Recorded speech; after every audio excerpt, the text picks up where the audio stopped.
तुम्हें पता है इमामा, 9 साल में कितने दिन, कितने घंटे, कितने मिनट होते हैं? इमामा ने होंठ भींचते हुए नल बंद कर दिया। वो उसके पीछे खड़ा था, इतना करीब कि अगर मुड़ने की कोशिश करती तो उसका कंधा जरूर उसके सीने से टकरा जाता। उसने मुड़ने की कोशिश नहीं की। वो अपनी गर्दन की पुश्त पर उसकी सांस लेने की मध्यम आवाज सुन सकती थी। क्या इन सालों में एक बार भी तुमने मेरे बारे में सोचा, सालार के बारे में? उसके सवाल मुश्किल होते जा रहे थे। What is next to ecstasy? वो जवाब का इंतजार किए बगैर कह रहा था। तुमने कहा था पेन।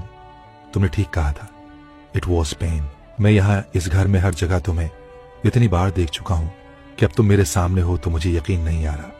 मुझे लगता है मैं कोई ख्वाब देख रहा हूं। आंखें खोलूंगा तो सब कुछ होगा, बस तुम नहीं होगी।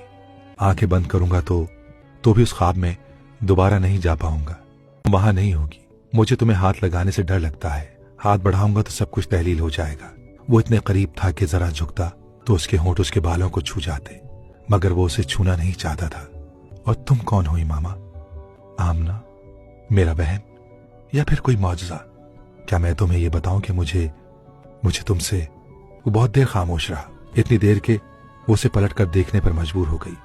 तब उसे पता चला कि वो क्यों खामोश हो गया था। उसका चेहरा भी भीगा हुआ था। वो दोनों जिंदगी में पहली बार एक दूसरे को इतने करीब से देख रहे थे, इतने करीब से कि वो एक दूसरे की आंखों में नजर आने वाले अपने अपने अक्स को भी देख सकते थे। फिर सालार ने उससे नजरें चुराने की कोशिश की थी। वो अपने हाथों से अपने चेहरे को साफ कर रहा था।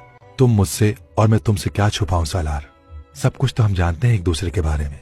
मैं कुछ नहीं छुपा रहा, आंसू को साफ कर रहा हूं ताकि तुम्हें अच्छी तरह देख सकूं।